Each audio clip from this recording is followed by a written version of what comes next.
নমস্কার, কেমন আছো সবাই? লাইভ ক্যামেরা অ্যাকশন স্টার্টের একটি ব্লগে তোমাদের আবারও সকলকে স্বাগত জানিয়ে শুরু করতে চলেছি আজকে ব্লগটা। তো সকাল সকাল উঠে তাড়াতাড়ি পুজো সেরে ভাবলাম তোমাদের সাথে এই নতুন বাড়ির ঘরের ব্লগটা শেয়ার করা যাক। দেখতেই পাচ্ছ আমি যতটুকু আমার দরকারি জিনিস ওইটুকুই বার করে নিয়ে আমি ঘরটাকে গুছিয়ে নিয়েছি, নিজের মতন করে গুছিয়ে নিয়েছি। খুব একটা ঘরটার মধ্যে স্পেস নেই, বলতে গেলে র্যাক একদমই নেই। ওই জন্য জিনিস রাখতে খুবই প্রবলেম হচ্ছে। ওই জন্য জাস্ট যতটুকু দরকার ওইটুকুই বার করে নিয়ে আমরা ইউজ করছি।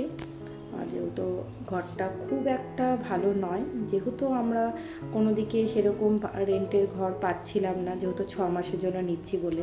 আর যদিও বা পাচ্ছিলাম, হয়তো তার রেন্টটা খুব বেশি হচ্ছিলো, সেই জন্য পাচ্ছিলাম না বলে আমাদের এক প্রকার বাধ্য হয়ে ঘরটা নিতে হয়েছে।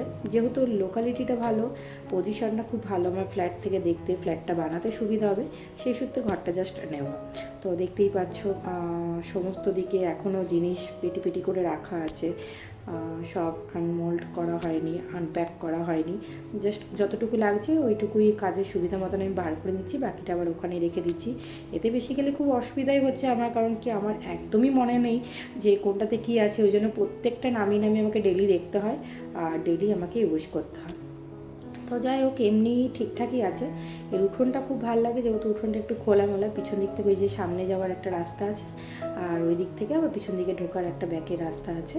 তো সেই সূত্রেও একটা ভাল লাগে, আর উঠোনটা একটু বড় বলে এই জন্য একটু ভাল লাগে। আর চারিদিকে একটু গাছ আছে বলে সেই সূত্রে একটু বেশ ভাল লাগে, কারণ কি ভোরের দিকে এত রকম এখানে পাখির সাউন্ড শোনা যায়। তো এমনি বেশ মনটা বেশ ভালো হয়ে যায়, ফ্রেশ। আর এই যে একটা ঘর দেখছো, এখানেও একটা রেন্টে থাকে, মানে ব্যাচেলার থাকে, কয়েকজন থাকে। তো আমার হচ্ছে এই পাশেরটা, ওরা এই দিকটাই থাকে। তো উঠোনটা আমি ইউজ করি, ওরা যেহেতু ব্যাচেলার ওদের দরকার পড়ে না, তো আমি সমস্ত দিকটা ইউজ করি।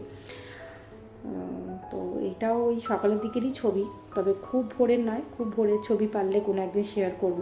এই আম গাছটায় পাখির ডাকগুলো এত সুন্দর শুনতে লাগে, বেশ মনটা ফ্রেশ লাগে। তবে যেহেতু আম গাছ জানোই, আম গাছে খুব পোকা হয়, সেই সূত্রে রীতিমতন পোকা সেগুলোও খুব আছে। একতলা ঘর, বুঝতেই পারছো, নানারকম কীটপতঙ্গ ঘরে খুবই বেশি ঢোকে।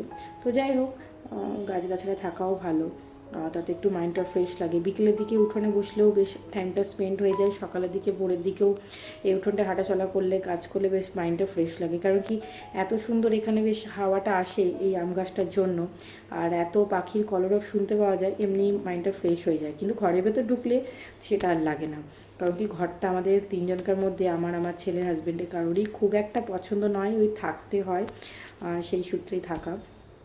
তো এমনি আর ঠিকঠাক মোটামুটি কাজ চালাবার মতন। তো আমার এই নিউ ঘরটার ছোট্ট একটা ব্লগ তোমাদের সাথে শেয়ার করে নিলাম। আশা করছি তোমাদের সকলকার খুব ভালো লাগবে। ভালো লাগলে অবশ্যই কমেন্ট করে জানিও। উড়িষ্যার মতন যদিও বা ঘরটা নয়, ওটা সত্যিই খুব সুন্দর ছিল। আর যেহেতু ওইটা সবসময় কথাতে আসবে, এতটা বছর কাটিয়েছি, তো স্মৃতিতে তো একটু আছেই ওটার আবেগ বেশি। তো চলো, টাটা, দেখা হবে নেক্সট ভিডিওতে।